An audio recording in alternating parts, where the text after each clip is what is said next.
Praise the Lord. കർത്താവായ യേശു ക്രിസ്തുവിൻ്റെ അതിപരിശുദ്ധമായ നാമം വാഴ്ത്തപ്പെടുമാറാകട്ടെ.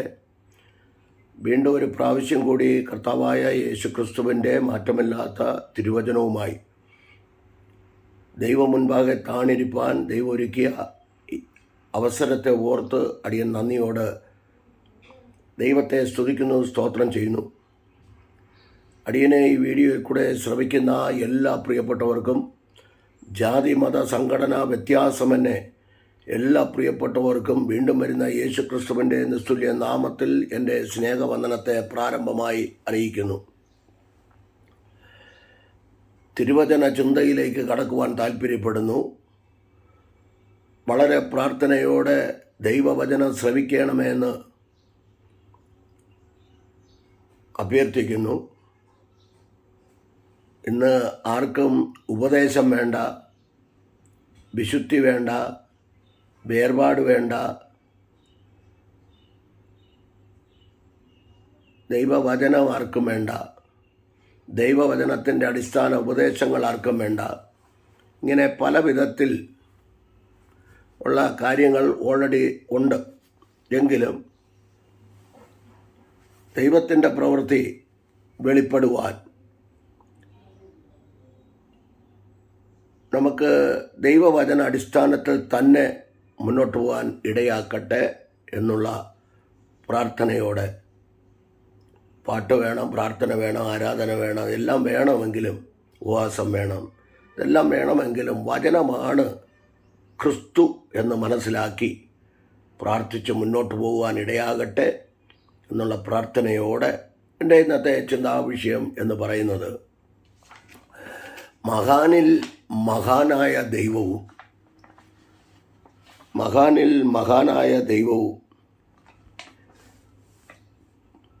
ദൈവം മഹാനാക്കിയ മനുഷ്യരും.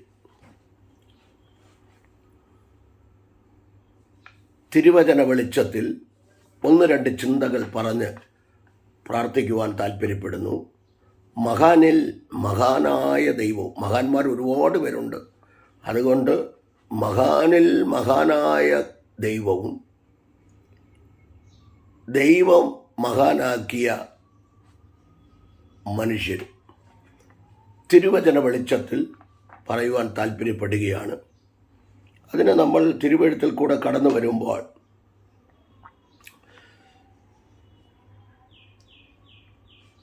ഇങ്ങനെ പറയുന്നു.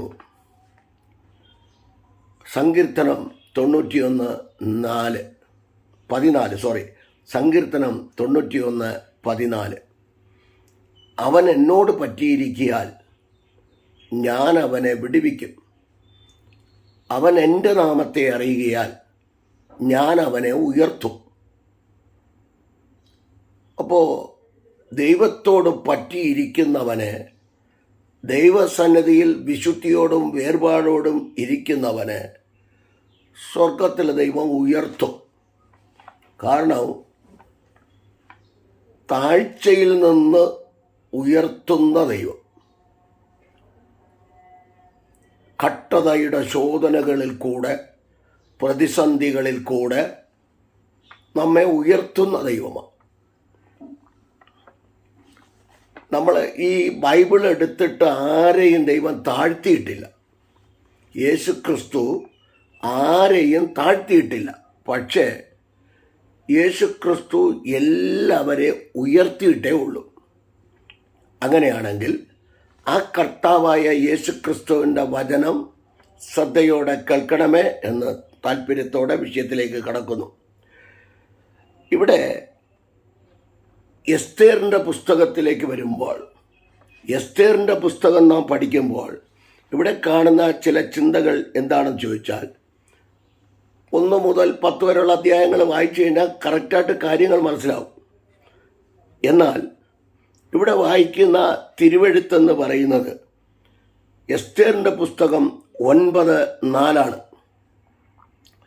മൊർദെഖായി മഹാനായി എന്നല്ല, മേൽക്കുമേൽ മഹാനായി തീർന്നെന്ന. അപ്പോൾ മൊർദെഖായി മേൽക്കുമേൽ മഹാനാകുവാനുള്ള കാരണം കൂടെ നമ്മൾ മനസ്സിലാക്കണം. എല്ലാവർക്കും മഹാനാകാനും ഒക്കെ എല്ലാവർക്കും ഇഷ്ടമാണ്.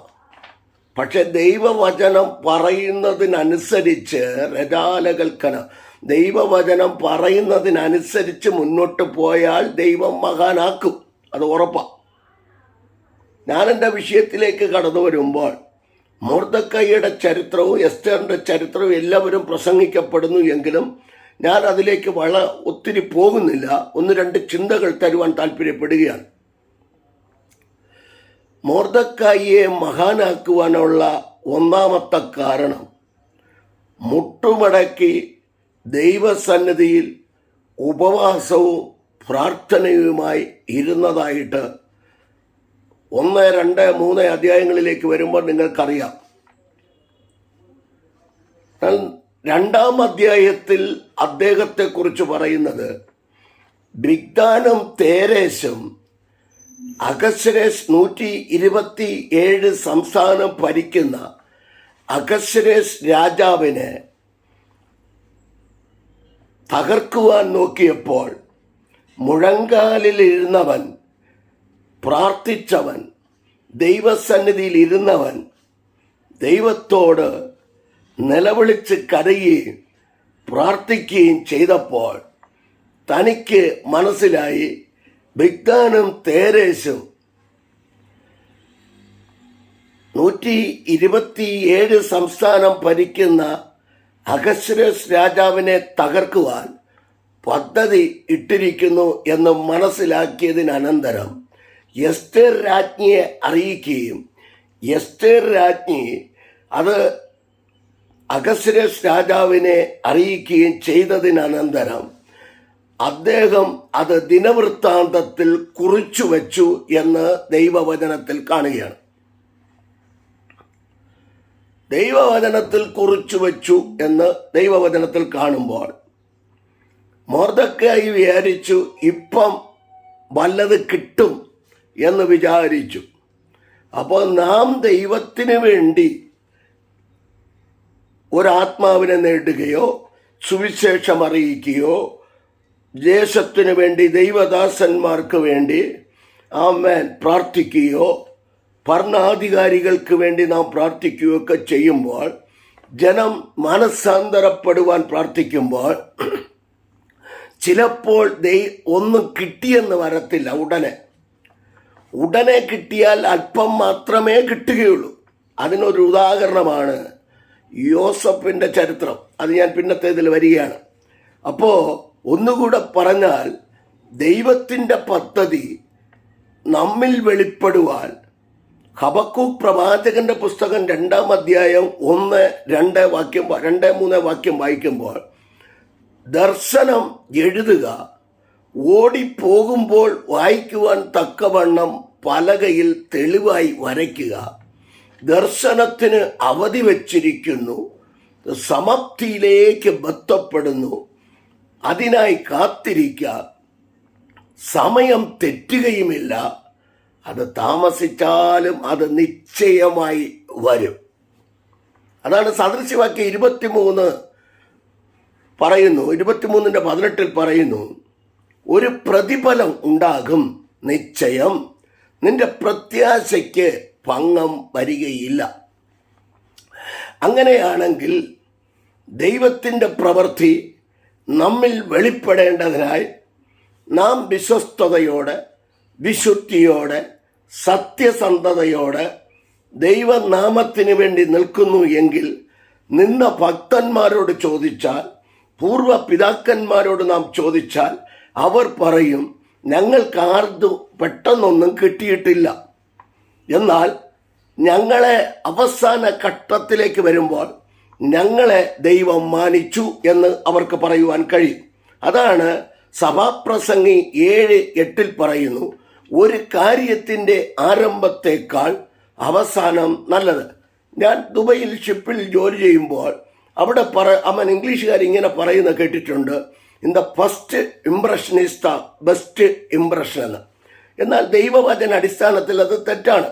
ഇനി അവരുടെ കാഴ്ചപ്പാടിന് അത് ശരിയായിരിക്കാം, പക്ഷെ എൻ്റെ വചന അടിസ്ഥാനത്തിൽ തെറ്റാണ്. ഒരു കാര്യത്തിൻ്റെ ആരംഭത്തേക്കാൾ അവസാനം നല്ലത്. അവസാനം നല്ലത്.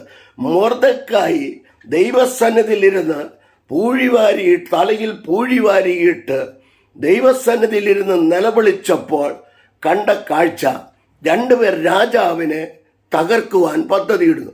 ഈ വിവരം അറിയിച്ചു. അദ്ദേഹത്തിന് പെട്ടെന്നൊന്നും കിട്ടിയില്ല. എന്നാൽ രാജാവ് ദിനവൃത്താന്തങ്ങളിൽ കുറിച്ചു വച്ചു.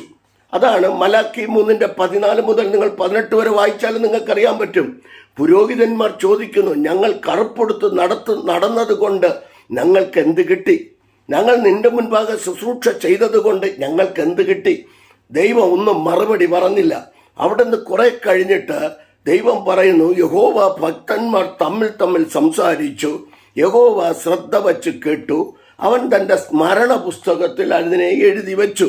എന്നിട്ട് അടുത്ത ഭാഗം പറയുന്നു, എന്നാൽ ദൈവത്തെ സേവിക്കുന്നവനും സേവിക്കാത്തവനും ദുഷ്ടനും നീതിമാനും തമ്മിലുള്ള വ്യത്യാസം നിങ്ങൾ കാണും. ഇത് ദൈവത്തിന്റെ പദ്ധതിയാണ്. ആ പദ്ധതിക്ക് വേണ്ടി നമ്മൾ കാത്തിരിക്കേണ്ടത് ആവശ്യമാണ്. ഒരു ദൂത് പറഞ്ഞാൽ ഉടനെ നടക്കുകയില്ല എങ്കിലും അതിനുവേണ്ടി പ്രാർത്ഥിച്ചു ഒരുങ്ങി കാത്തിരുന്നാൽ നിശ്ചയമായിട്ടും ദൈവത്തിന്റെ പ്രവൃത്തി വെളിപ്പെടുക തന്നെ ചെയ്യും. ഒരു മൊർദെഖായിയെ മഹാനാക്കിയ ദൈവം, ഒരു എസ്തേറിനെ രാജ്ഞിയാക്കിയ ദൈവം, ഒരു മോവാബിയ സ്ത്രീയായ രൂത്തിനെ ദൈവം ബോവസിന്റെ ക്രിസ്തു യേശുവിന് നിഴലായി നിൽക്കുന്ന ബോവസിന് പത്നിയായി ഭാര്യയായി കൊടുത്ത അതേ ദൈവം നമ്മെയും ഉയർത്തുവാൻ, നിന്ദകളുടെയും പരിഹാസങ്ങളുടെയും പ്രതിസന്ധികളുടെയും മധ്യത്തിൽ നമ്മെയും ഉയർത്തുവാൻ എൻ്റെ സ്വർഗത്തിലെ ദൈവത്തിന് പദ്ധതി ഉണ്ടെന്ന് പരിശുദ്ധാത്മാവ് ദൃഷ്ടിവെച്ച ആലോചന പറയുന്നു.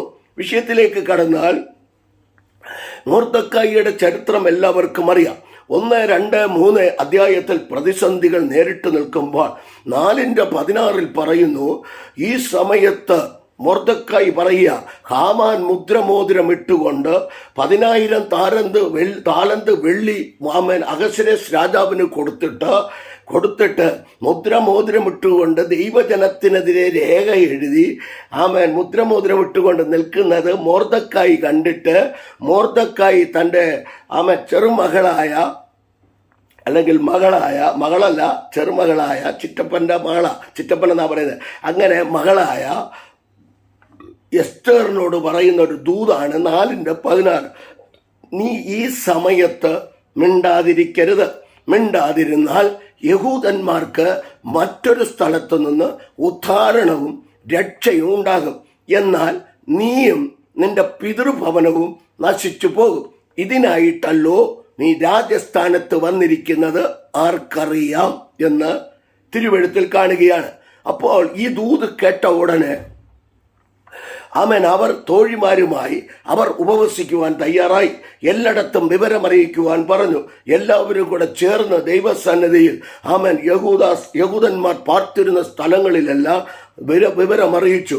ഇങ്ങനൊരു വിഷയമുണ്ട്, പ്രാർത്ഥിക്കണം, ഉപവസിച്ച് പ്രാർത്ഥിക്കണം, ദൈവപ്രവൃത്തി നമ്മുടെ മേൽ വെളിപ്പെടണമെന്ന് ദൂത് വിളിച്ചു പറഞ്ഞപ്പോൾ എല്ലാവരും ദൈവസന്നിധിയിൽ തങ്ങളെ തന്നെ താഴ്ത്തി കുറവുകളെ ഏറ്റുപറഞ്ഞ് അവർ ദൈവസന്നിധിയിൽ പ്രാർത്ഥിക്കുവാൻ ആരംഭിച്ചു. അങ്ങനെ പ്രാർത്ഥനയുടെ ഫലമായിട്ട് 5, 6, 7, 8, 9 അധ്യായങ്ങളിലേക്ക് വരുമ്പോൾ ഉയർച്ചയാണ്. ഞാൻ ഇങ്ങനെ ഒരു ദൂത് വിളിച്ചു പറയാം. 1 എസ്തേറിന്റെ പുസ്തകം 1, 2, 3, 4, 5 അധ്യായങ്ങളിൽ നിനക്കെതിരെ വെല്ലുവിളികളാണെങ്കിൽ, നമുക്കെതിരെ പോരാട്ടങ്ങളാണെങ്കിൽ, നമുക്കെതിരെ പ്രശ്നങ്ങളാണെങ്കിൽ അപ്പുറത്ത് 6-ാം അധ്യായമുണ്ടെന്ന് വളരെ ശ്രദ്ധയോടെ കേൾക്കണം. ഒരു സൈഡ് വെല്ലുവിളി കിടക്കുമ്പോൾ അപ്പുറത്ത് ദൈവം വിടുതൽ ഒരുക്കി വെച്ചിട്ടുണ്ട്.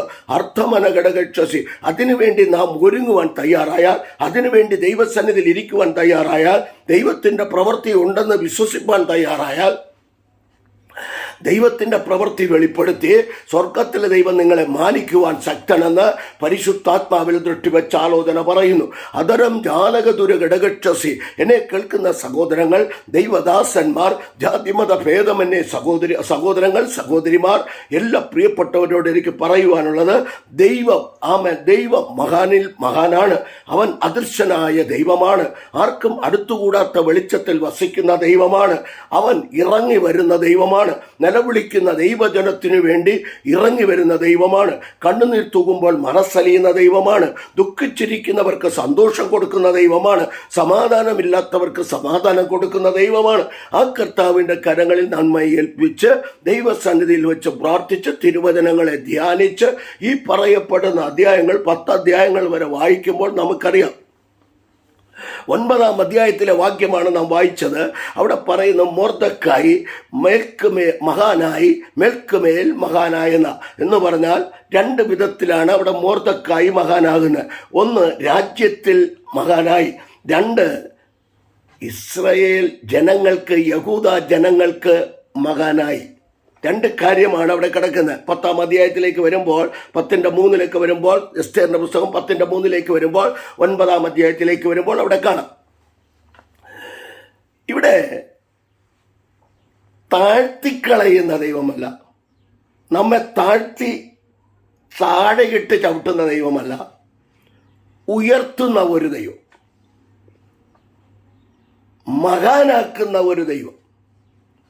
ആ കർത്താവിൻ്റെ കരങ്ങളിൽ ഈ മൊർദെഖായിയെ പോലെ, എസ്തേറിനെ പോലെ ഒരു മനസ്സോടെ ദൈവകൃപ പ്രാപിച്ച് വിശുദ്ധിക്ക് വേണ്ടി സത്യസന്ധതയോടെ നേരോടെ നിന്ന് പ്രാർത്ഥിച്ചു നോക്കിക്കേ.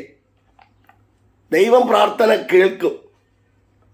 അല്ലാതുള്ള പ്രാർത്ഥനകളൊക്കെ, ഡ്യൂപ്ലിക്കേറ്റ് പ്രാർത്ഥനകളൊന്നും ദൈവം കേൾക്കത്തില്ല.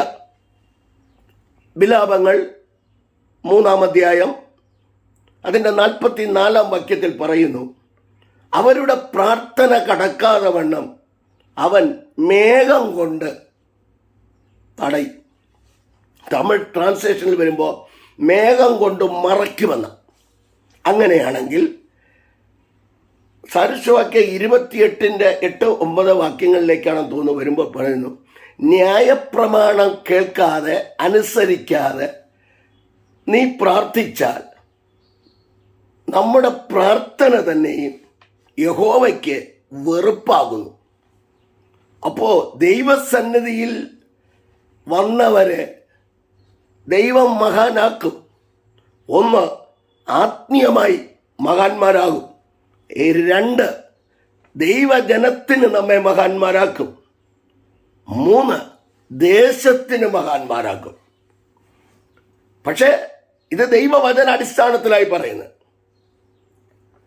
മൊർദെഖായിയെ മേൽക്കുമേൽ മഹാനാക്കിയ എൻ്റെ പൊന്നു പിതാവ്, എൻ്റെ അപ്പൻ, പരലോകത്തിലെ അപ്പൻ, പരലോകത്തിലെ തകപ്പൻ, ആ അപ്പൻ നമ്മെ എന്നും താഴ്ത്തിക്കളയുന്ന ദൈവമല്ല, മഹാനാക്കുന്ന ദൈവമാണ്.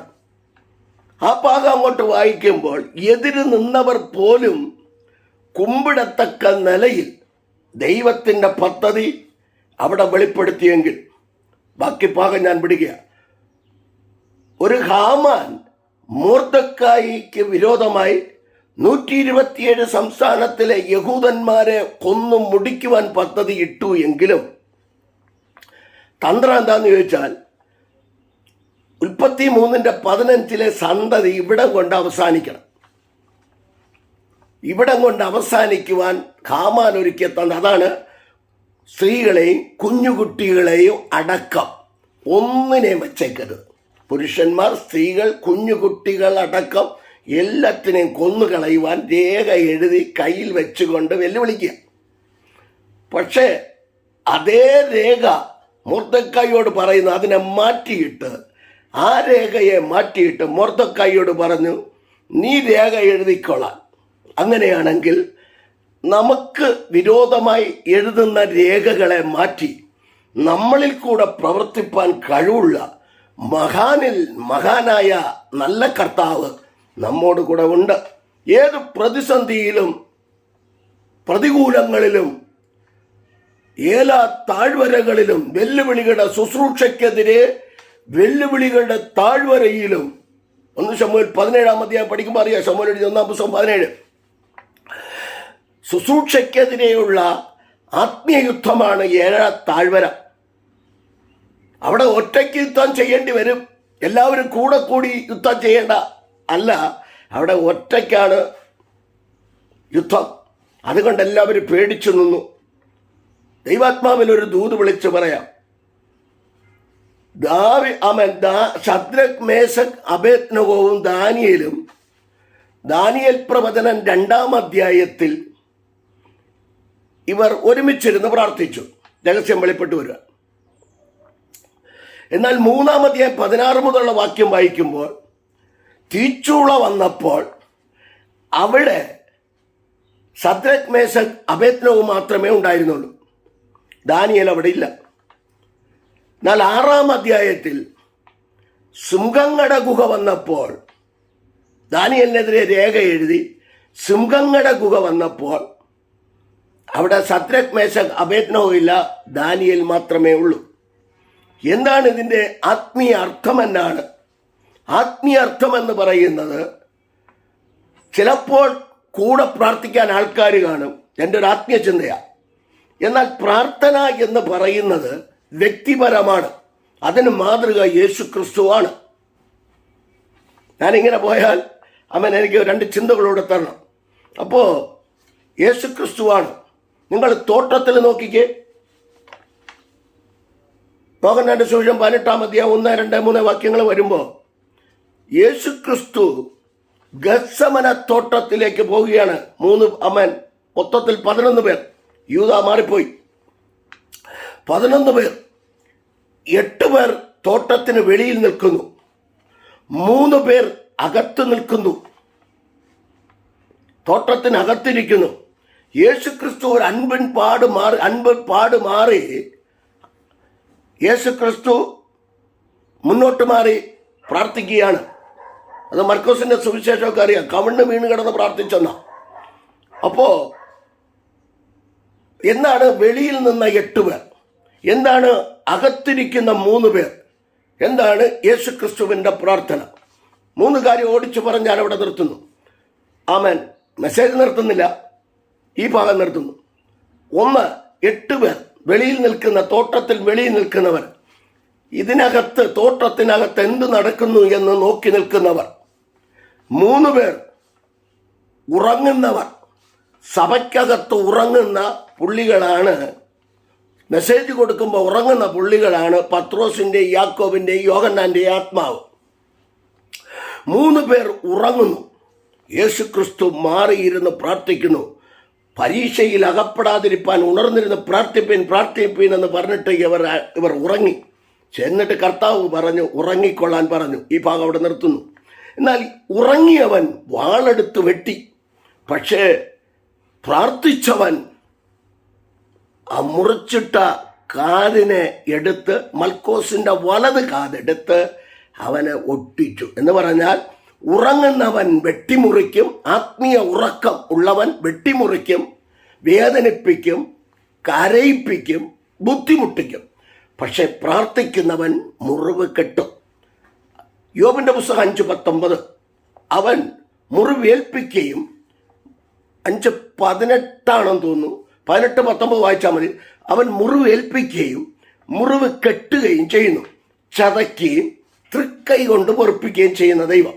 ആ ദൈവത്തിൻ്റെ കരങ്ങളിൽ ഏൽപ്പിച്ചു കൊടുത്ത് തോട്ടത്തിന് വെളിയിൽ നിന്നവരെ പോലെയല്ല, സഭയ്ക്കകത്ത് ഉറങ്ങുന്നവരെ 3 പേരെ പോലെയല്ല, നാം യേശു ക്രിസ്തുവിനെ പോലെ വീണ് കടന്ന് ദൈവസന്നിധിയിൽ പ്രാർത്ഥിക്കുമ്പോൾ അനേകരുടെ മുറിവുകളെ കെട്ടുവാൻ നമുക്ക് സ്വർഗത്തിൽ ദൈവം കൃപ ചെയ്യും. അങ്ങനെ മൊർദെഖായിയെ 10-ാം അധ്യായത്തിൽ സകലത്തിനും മഹാനാക്കി.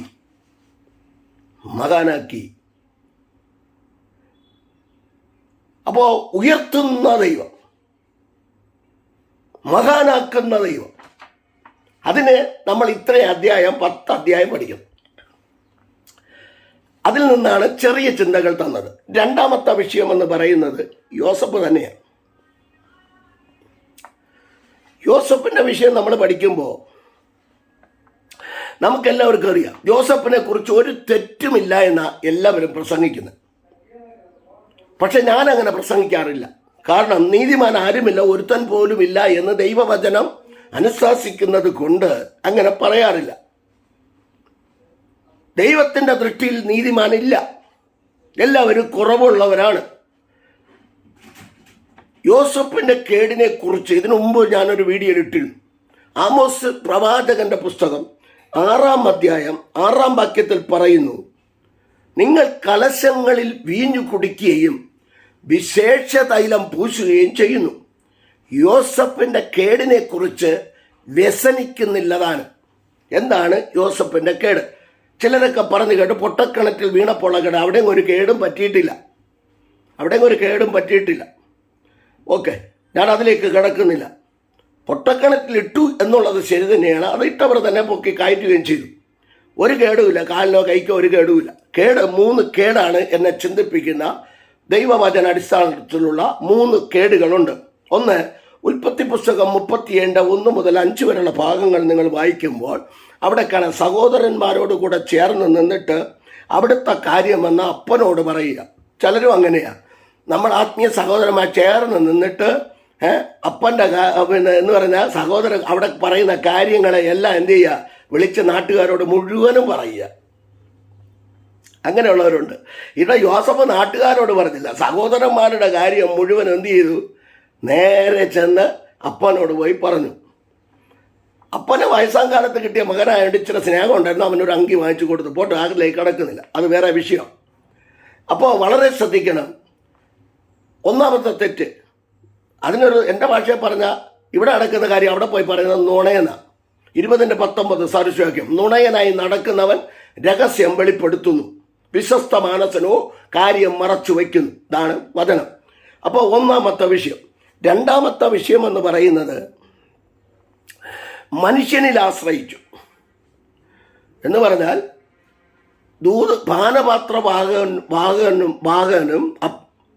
പാനപാത്രവാഹകനും അപ്പക്കാരുടെ പ്രമാണിമാർക്കും ദൈവത്തിൻ്റെ അരുളപ്പാട് അറിയിച്ചിട്ട് നേരെ എന്ത് ചെയ്തു പറഞ്ഞു.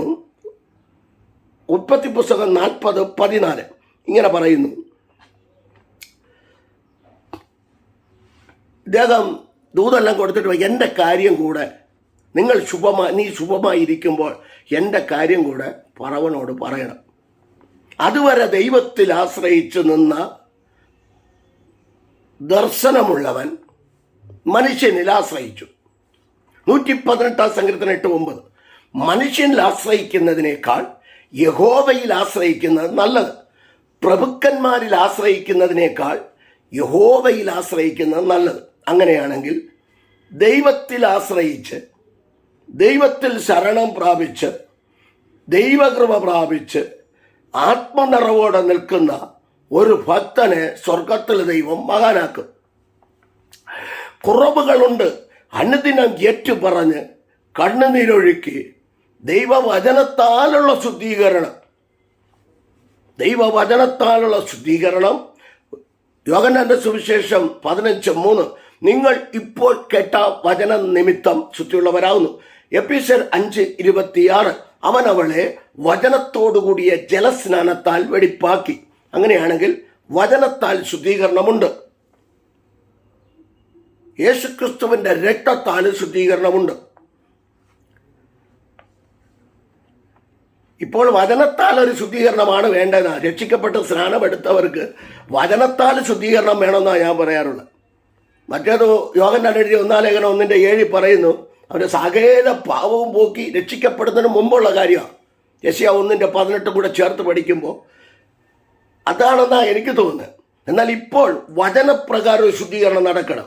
അതിന് സദൃശവാക്യം 4:21 പറയുമ്പോൾ, വചനം നിന്റെ ദൃഷ്ടിയിൽ നിന്നും മാറിപ്പോകരുത്, അത് നിന്റെ ഹൃദയത്തിൻ്റെ നടുവിൽ വരണം. 119-ാം സങ്കീർത്തനം 11-ാം വാക്യം പറയുന്നു, ഞാൻ നിന്നോട് പാപം ചെയ്യാതിരിക്കേണ്ടതിന് നിന്റെ വചനത്തെ എൻ്റെ ഹൃദയത്തിൽ സംഗ്രഹിക്കുന്നു. 119-99-100 പറയുന്നു, ദൈവവചനം ഞാൻ ധ്യാനിക്കൊണ്ട്, ദൈവവചനം ഞാൻ പഠിക്കൊണ്ട് അവൻ വയോധികന്മാരിലും ഞാൻ വിവേകമേറിയവനാകുന്നു, ബുദ്ധിയുള്ളവനാകുന്നു. 112-ാം സങ്കീർത്തനം 11-ാം വാക്യം പറയുന്നു, അവൻ ദൈവവചനം ധ്യാനിക്കുന്നുണ്ട്, എനിക്ക് നല്ല ബുദ്ധിയുണ്ടെന്ന്. അപ്പൊ ദൈവവചനം നല്ല ബുദ്ധി തരും, വിവേകം തരും, ശുദ്ധീകരണം നടക്കും. രോഗത്തിന് വിടുതല്, ഭൂതത്തിന്മേൽ വിടുതല്, ഇതെല്ലാം ദൈവവചനമാണ്. വിഷയത്തിലേക്ക് വരാം. ഇങ്ങനെ 3 തെറ്റുകളെ യോസഫിനെ കുറിച്ച് ആമോസ് പ്രവാചകന് വെളിപ്പെട്ടതായിരിക്കാം യോസഫിൻ്റെ കേടെന്ന് ഇവിടെ പറഞ്ഞിരിക്കുന്നത്. എന്നാൽ ആ യോസഫിനെ അടുത്ത മൂന്നാമത്തെ തെറ്റ്, മിസ്രയീമിൽ നിന്ന് പെണ്ണിനെ എടുത്തു, ഭാര്യയെ എടുത്തു. മിസ്രയീമിൽ നിന്ന് ഭാര്യയെ എടുത്തു. അതും ഒരു തെറ്റ് തന്നെയാണ്. ഞാൻ ആ ഭാഗത്തേക്ക് കിടക്കുന്നില്ല. അതെന്തോ ആകട്ടെ, അവിടുത്തെ സാഹചര്യമായിരിക്കാം, എന്തായാലും മിസ്രയീമിൽ നിന്ന് ഭാര്യയെ എടുക്കരുതെന്ന് ദൈവവചന വ്യവസ്ഥയുണ്ട്, പ്രമാണമുണ്ട്. അതുകൊണ്ട് ഞാൻ അത് എടുത്തു പറയും. ഈ 3 തെറ്റുകളാണ് എൻ്റെ ഈ ആമോസ് പ്രവാചകൻ 6:6 പറയുമ്പോൾ ഈ കേട് 3 കാര്യങ്ങളാണ്. എന്നാൽ ഈ കേട് നോക്കാതെ, കുറവുകളെ നോക്കാതെ മനുഷ്യനിൽ ആശ്രയിച്ചവനെ സ്വർഗത്തിലെ ദൈവം മഹാനാക്കി. 2 കാര്യമാണ് ദേശത്തിൽ മിസ്രയീമിൽ ഫറവോൻ കഴിഞ്ഞാൽ അടുത്ത പ്രധാനമന്ത്രി, എൻ്റെ ഭാഷയിൽ പറഞ്ഞാൽ 1 യോസഫാണ്. 2 യോസഫ്, 1 പ്രധാനമന്ത്രി, 2 ഭക്ഷ്യമന്ത്രി. എനിക്ക് തോന്നുന്നു ഭക്ഷ്യമന്ത്രിയിൽ കൂടെയാണ് പ്രധാനമന്ത്രിയാക്കി. ഈ നമ്മുടെ ഭക്ഷ്യമന്ത്രിമാരൊരു കാര്യം മനസ്സിലാക്കണം. ഈ ഉൽപ്പത്തി പുസ്തകം ജനസിസ് ചാപ്റ്റർ 40, 41 പഠിച്ചാൽ യോസഫിനെ നോക്കി നമുക്ക് പഠിക്കാം. ദൈവവചനത്തിൽ കൂടെ യോസഫിനെ നോക്കി പഠിച്ചാൽ മുൻപേ ക്ഷാമം വരുന്നത് കണ്ടിട്ട് വേണ്ടതുപോലെ അവർ സ്റ്റോക്ക് ചെയ്തു, കൃഷി ചെയ്തു, സകലതും വാങ്ങിക്കൂട്ടി വെച്ചിരുന്നു. ഇത് ഉള്ളതെടുത്ത് കക്കാതെ, ഉള്ളതെടുത്ത് മോട്ടിക്കാതെ, ഉള്ളതെടുത്ത് കൊണ്ടുപോയി തിന്നാൻ തന്നെയാണ് കൊടുക്കേണ്ടവർക്ക് കൊടുക്കണം. ഇതുപോലൊരു മന്ത്രിയെ നമുക്ക് കിട്ടണം. ഭക്ഷ്യമന്ത്രിയായിട്ട് യോസഫിനെ പോലെയുള്ള ഒരു മന്ത്രി നമ്മുടെ രാജ്യത്തിൽ വന്നാൽ ക്ഷാമം നമ്മുടെ രാജ്യത്തിൽ ഉണ്ടാകത്തില്ല. ഇത്രയും കാര്യം ഒന്ന് മനസ്സിലാക്കിയാൽ, 1 ദർശനമുള്ളവൻ, ഒരു ദൂത് പറഞ്ഞ ഭാഗം നിർത്തും, ദർശനമുള്ളവന് ഉള്ള വഴി 37 ദർശനമുള്ളവന്റെ വഴി പൊട്ടക്കിണർ, ഇസ്മായേലിയർക്ക് വിലപേശുന്നു, പോത്തിഫറിന്റെ ഭവനം കാരാഗ്രഹം. ഇതാണ് പ്രധാനമന്ത്രിയാകാനുള്ള വഴിയും ഭക്ഷ്യമന്ത്രിയാകാനുള്ള വഴിയും. ഒന്നുകൂടെ പറഞ്ഞാൽ ദർശനം 37, എന്നാൽ വ്യാഖ്യാനമില്ലായിരുന്നു. വ്യാഖ്യാനം 40 വരുമ്പോൾ വ്യാഖ്യാനം വന്നു. 41 കൂടെ ചേർത്ത് പഠിക്കുമ്പോൾ അവൻ വ്യാഖ്യാനിക്കുന്നവനായി മാറി. അതിൽ കൂടെ സ്വപ്നം കണ്ടു, വ്യാഖ്യാനിച്ചു, ഭക്ഷ്യമന്ത്രിയായി, പ്രധാനമന്ത്രിയായി. നിന്ദിച്ചവർക്കും പകച്ചവർക്കും എല്ലാം കൊടുത്തു. ഫറവോൻ പറഞ്ഞു, അവൻ്റെ യോസഫിൻ്റെ മുമ്പിൽ മുട്ടുകുത്തുവിൻ. ഒരിക്കൽ ചെയ്യാത്ത തെറ്റ് ചെയ്തെന്ന് പറഞ്ഞ് അപമാനിച്ച് തന്നെ നിന്ദിച്ച് കാരാഗൃഹത്തിൽ അടച്ച പോത്തിഫറിൻ്റെ ഭാര്യയും വന്ന് മുട്ടുകുത്തിയപ്പോൾ എൻ്റെ ഒരു വചനചിന്ത, ആത്മീയചിന്ത എന്ന് പറയുന്നത്, പോത്തിഫറിൻ്റെ ഭാര്യയും വന്ന് മുട്ടുകുത്തിയപ്പോൾ യോസഫ് ഒരു വാക്കും പറഞ്ഞില്ല, മിണ്ടിയില്ല. നീ എന്നെ കള്ളത്തരത്തിൽ കാരാഗ്രഹത്തിലാക്കിയതല്ലേ എന്ന് ചോദിച്ചില്ല.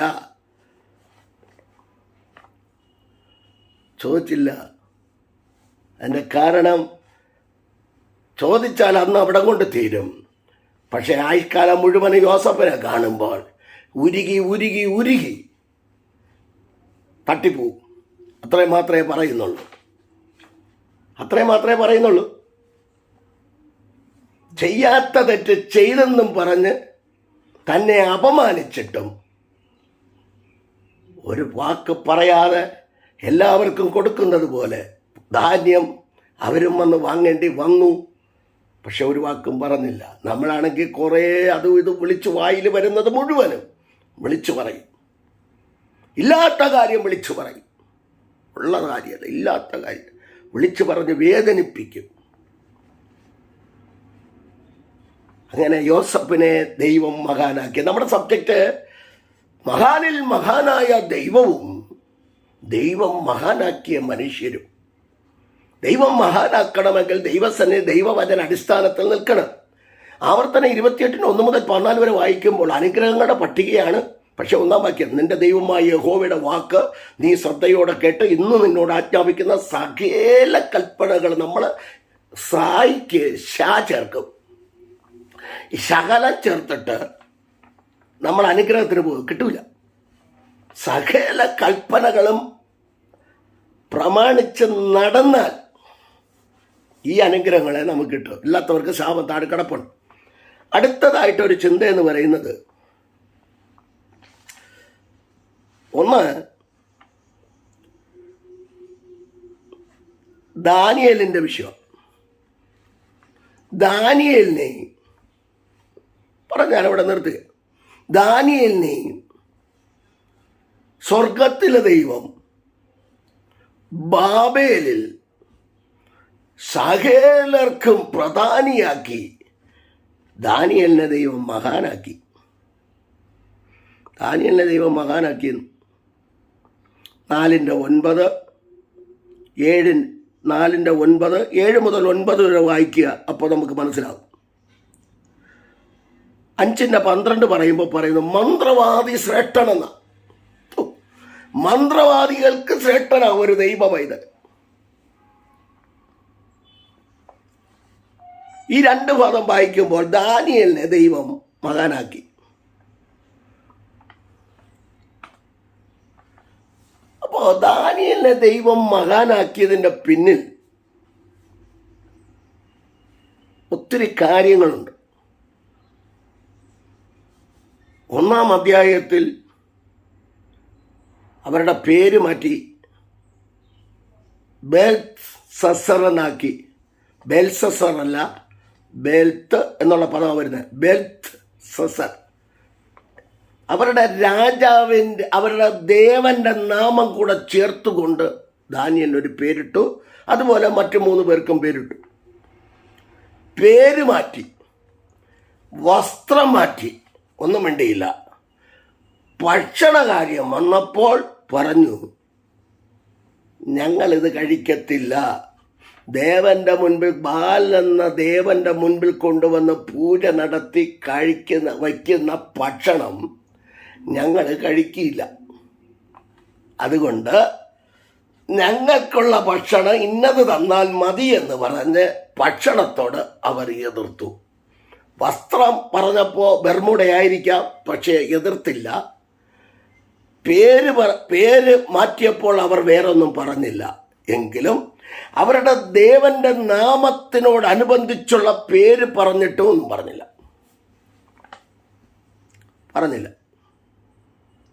അപ്പോ എന്താണ് കാരണം? ദൈവജനം വിശുദ്ധിക്ക് വേണ്ടി വസ്ത്രത്തിലോ പേരുമാറ്റത്തിലോ അല്ല കാര്യം. ഞാൻ എപ്പോഴും പ്രസംഗിക്ക് പറയാറുണ്ട്, പുറമേ യഹൂദനായവനല്ല യഹൂദൻ, അഹമേ യഹൂദനായവനാണ് യഹൂദൻ എന്ന് പറയുന്നത്. അപ്പൊ അകത്ത് യഹൂദനാകണമെങ്കിൽ ദൈവവചനം തന്നെ ചെല്ലണം, ദൈവവചനം തന്നെ ശുദ്ധീകരിക്കണം.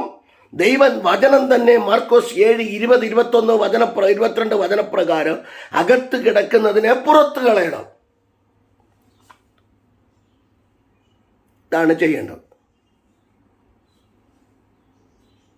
അപ്പോ ദൈവത്തിൻ്റെ പദ്ധതി നമ്മിൽ വെളിപ്പെടുവാൻ, ദൈവത്തിൻ്റെ നീതി നമ്മിൽ വെളിപ്പെടുവാൻ നാം ചില വേർപാട് പ്രാപിക്കണം. അതിന് കൊരിന്ത്യർക്കെഴുതിയ 2-ാം ലേഖനം 6:14 മുതൽ 17 വരെയുള്ള വാക്യം നിങ്ങൾ വായിച്ചാൽ നിങ്ങൾക്കറിയാം. വേർപാടിനെ കുറിച്ച് അവിടെ പറയുന്നുണ്ട്. അത് നിങ്ങൾ ചെയ്താൽ നാം ദൈവത്തിൻ്റെ, ജീവനുള്ള ദൈവത്തിൻ്റെ ആലയമല്ലോ, ഈ ആലയത്തെ നശിപ്പിക്കാൻ പാടില്ല. അപ്പോ ദാനിയേൽ, ശദ്രക് മേശക്ക് അബേദ്നേഗോ അവരെ തള്ളിക്കളയാൻ പറ്റത്തില്ല. അവര് ഒന്നായി ചേർന്ന് നിന്നു, പ്രാർത്ഥിച്ചു, രഹസ്യം വെളിപ്പെട്ടു.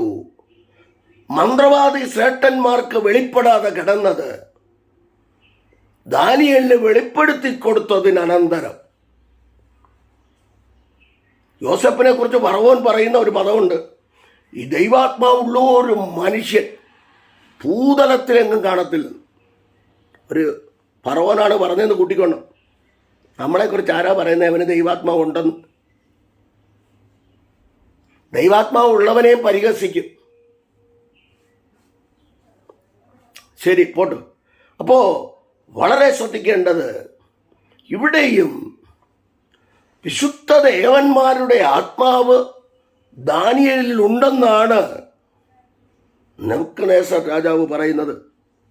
അങ്ങനെ രാജ്യത്തിന് ഈ ദാനിയേലിനെ മഹാനാക്കി.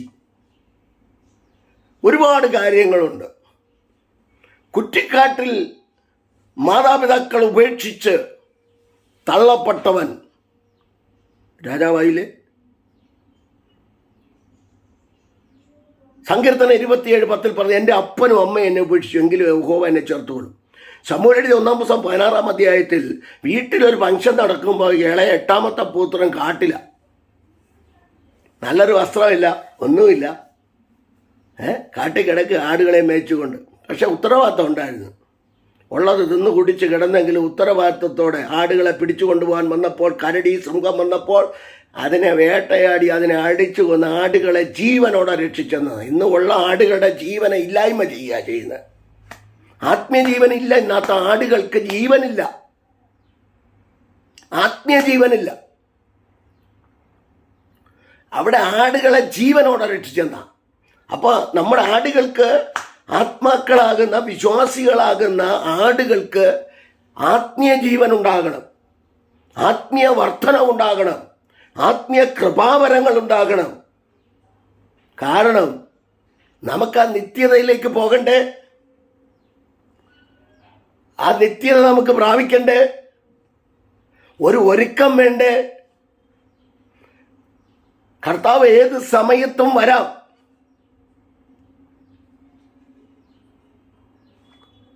ഇവിടേക്ക് കയറി വാ എന്ന് പറയുമ്പോൾ വെളിപ്പാട് 4:1-2 കയറി പോകണ്ടേ? കൊരിന്ത്യർക്കെഴുതിയ 15:52 പറയുന്നത് പോലെ കണ്ണിമയ്ക്കുന്നതിനിടയിൽ പറക്കണ്ടേ, രൂപാന്തരം പ്രാപിക്കണ്ടേ? അതിനെല്ലാം വേണം. 5 വിധ ശുശ്രൂഷകളുണ്ട് ബൈബിളിൽ. അത് ഞാൻ പിന്നത്തേതിൽ പറയുന്നതാണ്. അപ്പോൾ യേശുക്രിസ്തുവാകുന്ന മൂലക്കല്ലിന്മേൽ ഒരുപാട് മൂലക്കല്ലുകളുണ്ട്, മൂലക്കല്ലൊന്നേ ഉള്ളൂ. അതിൻ്റെ മുകളിൽ പണിയുന്ന അപ്പോസ്തലൻ, പ്രവാചകൻ, ഇടയൻ, മലയാളത്തിൽ ഇടയൻ, തമിഴിൽ മേയ്പ്പൻ എന്ന, ഇംഗ്ലീഷിൽ പാസ്റ്റർ എന്ന, എന്താണെന്ന് അറിയത്തില്ല. ഓക്കെ, അതിനെക്കുറിച്ച് ഞാൻ വ്യാഖ്യാനിക്കുന്നില്ല. സുവിശേഷകൻ, ടീച്ചർ മീൻസ് ഉപദേഷ്ടാവ്. ഈ 5 വിധ ശുശ്രൂഷകൾ ഉണ്ട്. നല്ല വചനത്തിൽ നിൽക്കുന്ന പ്രവാചകന്മാരെ വിളിച്ചാലേ കുറവുകൾ ആദ്യം പറയുന്നത്. ഇക്കിളിപ്പെടുത്തുന്ന ദൂതൊന്നും അവിടെ കിട്ടൂല. ഇന്ന് ഇക്കിളിപ്പെടുത്തുന്ന ദൂതുണ്ടെങ്കിലേ എന്ത് ചെയ്യത്തുള്ളൂ, വിളിക്കത്തുള്ളൂ.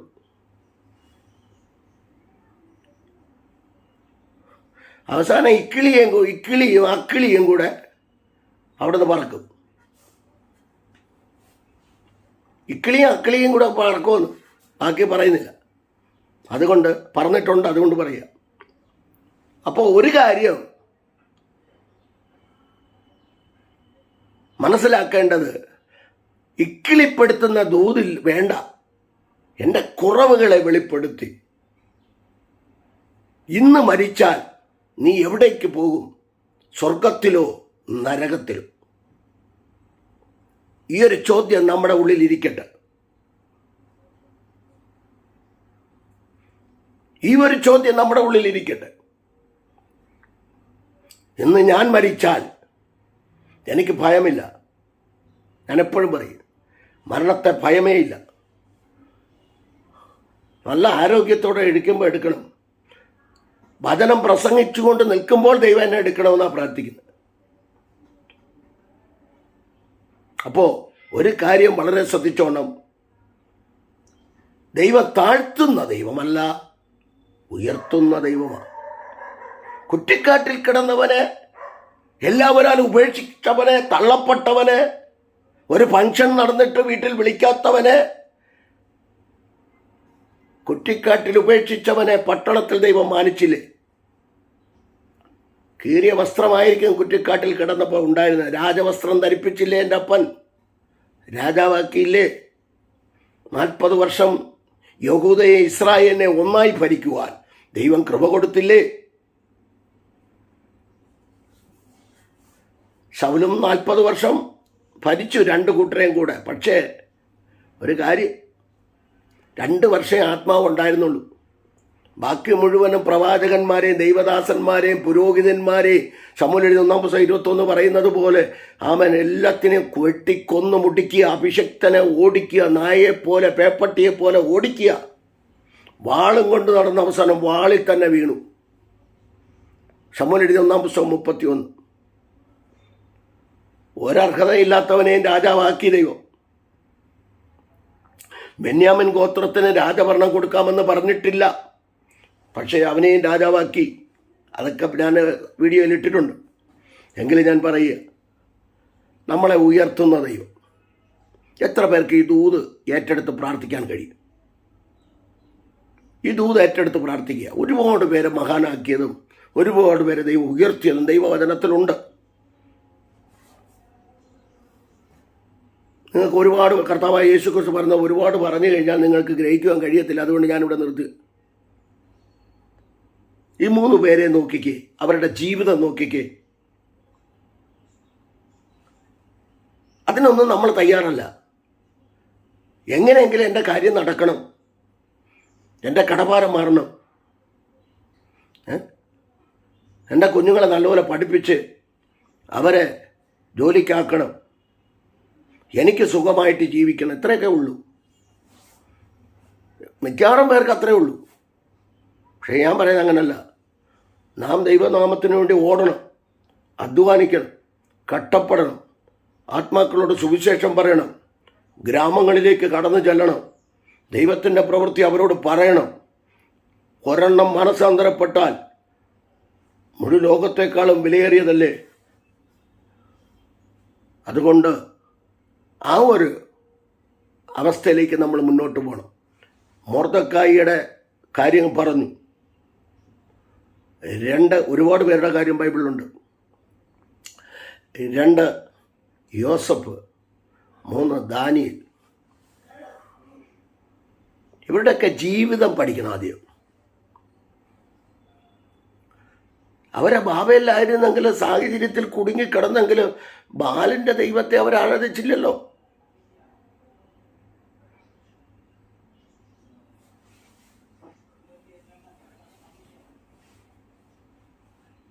ശമൂവേൽ 1 ഞാനിവിടെ നിർത്തി. 8-ാം അധ്യായം പഠിക്കുമ്പോൾ ജാതികൾക്കുള്ളതുപോലെ ഒരു രാജാവിനെ ഞങ്ങൾക്ക് വേണം. കാരണം സർവശക്തനായ ദൈവം ചെയ്ത അത്ഭുതങ്ങളെയും അടയാളങ്ങളെയും ഒക്കെ ഇവർ മറന്നിട്ട് പറയുക, ജാതികൾക്കുള്ളതുപോലെ ഒരു രാജാവിനെ ഞങ്ങൾക്ക് വേണം. അതുകൊണ്ട് ദൈവം ഹോശേയ 13:10-11 പറയുന്നു, എൻ്റെ കോപത്തിൽ ഞാൻ നിനക്കൊരു രാജാവിനെ തന്നു, എൻ്റെ ക്രോധത്തിൽ ഞാൻ അവനെ നീക്കിക്കളഞ്ഞു. 2 വർഷമേ ദൈവകൃപയോടെ ഭരിച്ചുള്ളൂ.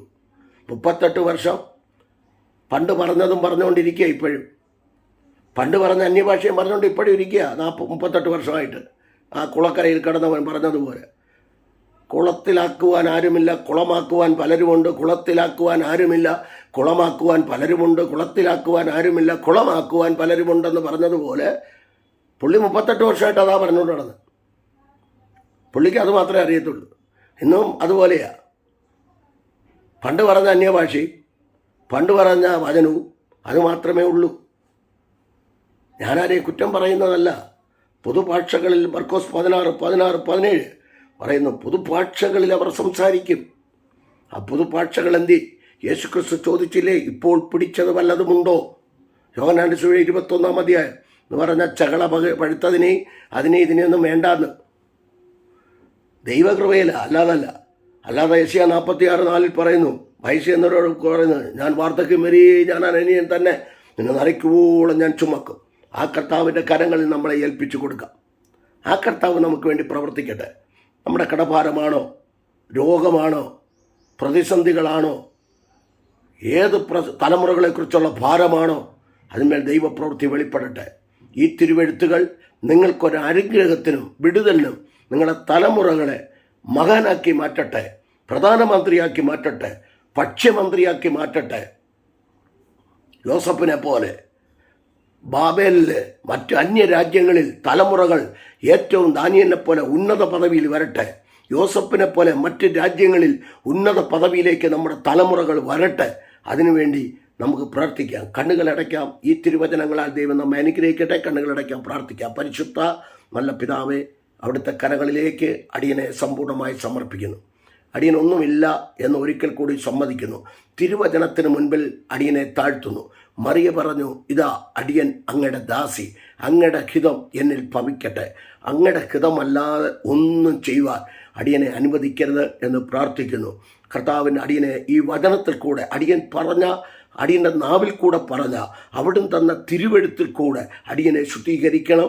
ചിന്താമണ്ഡലങ്ങളെ, ബുദ്ധിമണ്ഡലങ്ങളെ, ശാരീരിക മണ്ഡലത്തെ, ആത്മീയ മണ്ഡലത്തെ, വാക്തത്വ മണ്ഡലത്തെ ശുദ്ധീകരിച്ച് ഒരു വിടുതൽ അടിയന് നൽകണമെന്ന് പ്രാർത്ഥിക്കുന്നു. പ്രത്യേകിച്ച് അടിയനെ ഈ വചനം ശ്രവിക്കുന്ന ജാതി മത സംഘടന വ്യത്യാസമനെ എല്ലാ പ്രിയപ്പെട്ടവരെ ഏൽപ്പിച്ച് പ്രാർത്ഥിക്കുന്നു. പ്രത്യേകിച്ച് ദൈവദാസന്മാർ, ഗ്രാമങ്ങളിൽ വർക്ക് ചെയ്യുന്നവർ അനേകരുണ്ട്.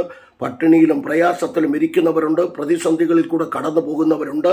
അവരോട് ദൈവം കരുണ കാണിക്കുകയും മനസ്സലിയുകയും ചെയ്യുമാറാകണമെന്ന് പ്രാർത്ഥിക്കുന്നു. അവരുടെ തലമുറകളെ മാനിക്കണം, അവരുടെയൊക്കെ കുടുംബജീവിതത്തെ മാനിക്കണം എന്ന് പ്രാർത്ഥിക്കുന്നു. പ്രത്യേകിച്ച് കർത്താവെ, രോഗികളായിരിക്കുന്നവർ, 2 കിഡ്നി നഷ്ടപ്പെട്ടവർ, ഭാരപ്പെട്ടിരിക്കുന്ന കുഞ്ഞുങ്ങൾ, പ്രത്യേകിച്ച് കർത്താവെ, ഒരു കുഞ്ഞിന് കർത്താവെ വളരെ ഭാരത്തോടിരിക്കുന്നു. ലിവർ, 2 കിഡ്നി പോയ ഒരു പൈതലുണ്ട്. അവനുവേണ്ടി പ്രാർത്ഥിച്ചു കൊണ്ടിരിക്കുന്നു. ആ പൈതലിനോട് മനസ്സലിയണം. ഇങ്ങനെ കിഡ്നി നഷ്ടപ്പെട്ടവർ, 2 കിഡ്നി നഷ്ടപ്പെട്ടവർ, വേദനിച്ചിരിക്കുന്നവർ, ഭാരപ്പെട്ടിരിക്കുന്നവർ, ഇവർക്ക് വേണ്ടി ദൈവം അത്ഭുതം ചെയ്യണമെന്ന് ഞങ്ങൾ പ്രാർത്ഥിക്കുന്നു. കർത്താവിൻ്റെ കരങ്ങളിൽ ഏൽപ്പിക്കുന്നു. കൃപയാൽ എല്ലാവരെയും നിറച്ച് സ്വർഗത്തിലെ ദൈവം മാനിക്കണം എന്ന് പ്രാർത്ഥിക്കുന്നു. ആരും പിന്തിരിഞ്ഞു പോകാതെ ദൈവത്തെ സേവിച്ചിട്ട് കഷ്ടതകളും പ്രതികൂലങ്ങളും വരുമ്പോൾ പലരും പിന്മാറിപ്പോകുമ്പോൾ ആരും പിന്മാറിപ്പോകാതെ ക്രിസ്തു യേശുവിൽ ഭക്തിയോടെ ജീവിക്കുന്നവർക്കൊക്കെയും ഉപദ്രവമുണ്ടെന്ന തിമോഥെയോസിന് എഴുതിയ 2 ലേഖനം 3:12 പറയുന്നത് പോലെ ഉപദ്രവമുണ്ടെങ്കിൽ ക്രിസ്തു കൂടെ ഉള്ളതിനായി സ്തോത്രം. അങ്ങനെ തന്നെ ചെയ്യും. ഞങ്ങളുടെ പ്രധാനമന്ത്രിക്കായി ഞങ്ങളുടെ ഇന്ത്യ മഹാരാജ്യത്തിന് വേണ്ടി പ്രാർത്ഥിക്കുന്നു. പ്രധാനമന്ത്രിക്ക് വേണ്ടി പ്രാർത്ഥിക്കുന്നു. പ്രസിഡന്റിന് വേണ്ടി പ്രാർത്ഥിക്കുന്നു. രാജ്യം കാക്കുന്ന പ്രിയപ്പെട്ടവർക്ക് വേണ്ടി, കുടുംബാംഗങ്ങൾക്ക് വേണ്ടി പ്രാർത്ഥിക്കുന്നു. എല്ലാവരെയും 29 സംസ്ഥാനത്തിലെ മുഖ്യന്മാർക്കായി പ്രാർത്ഥിക്കുന്നു. കേരളത്തിനായി പ്രാർത്ഥിക്കുന്നു. കേരളത്തിലെ മുഖ്യനായി പ്രാർത്ഥിക്കുന്നു. ദൈവകൃപ അദ്ദേഹത്തോട് കൂടെ ഇരിക്കണം. എല്ലാവരും മാനസാന്തരത്തിലേക്ക് കടന്നു വരുവാൻ ദൈവം ഇടയാക്കണമെന്ന് പ്രാർത്ഥിക്കുന്നു. ലോകരാഷ്ട്രങ്ങൾക്ക് വേണ്ടി പ്രാർത്ഥിക്കുന്നു. സമാധാനവും സന്തോഷവും കൊടുക്കണം. ദൈവകൃപയാൽ എല്ലാവരും മുന്നോട്ട് വരുവാൻ സ്വർഗത്തിലെ ദൈവം സഹായിക്കണമെന്ന് പ്രാർത്ഥിക്കുന്നു. തൃക്കരങ്ങളിൽ ഏൽപ്പിക്കുന്നു. ജാതി മത ഭേദമന് ഹൈന്ദവ സഹോദരങ്ങൾ, മുസ്ലിം സഹോദരങ്ങളൊക്കെ ഈ വചനം കേൾക്കുന്നുണ്ട്. അവരെ കുടുംബമായി, സമാധാനമില്ലാത്തവരെ സമാധാനം കൊടുക്കണം. അവർക്ക് നന്മകളുടെ വഴികളെ തുറക്കണം. യാത്രയ്ക്കുള്ള വഴികളെ തുറന്നു കൊടുക്കണം.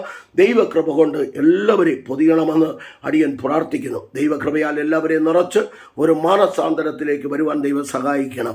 ലോകരക്ഷകനായ ക്രിസ്തുവിൽ ആശ്രയിക്കുക ദൈവം സഹായിക്കണമെന്ന് പ്രാർത്ഥിക്കുന്നു. അടിയനെ കുടുംബമായി ഏൽപ്പിച്ച് പ്രാർത്ഥിക്കുന്നു. ദൈവമഹത്വം വെളിപ്പെടുത്തും. ഈ തിരുവചനങ്ങൾ അനേകരുടെ ഹൃദയത്തിൽ പതിയുവാൻ, അവർക്കതൊരു വിടുതലായി, അനുഗ്രഹമായി, അവരുടെ തലമുറകളെ മകനാക്കി മാറ്റുന്ന ദൈവം ഞങ്ങളോട് കൂടെ ഉള്ളതിനായി സ്തോത്രം. എല്ലാ മഹത്വം അവിടെ നിന്ന് എടുക്കണം. പ്രാർത്ഥന കേട്ടുള്ള നന്ദി. യേശു ക്രിസ്തുവിൻ നാമത്തിൽ തന്നെ പിതാവേ. ആമേൻ, ആമേൻ, ആമേൻ. God bless you, God bless you all abundantly.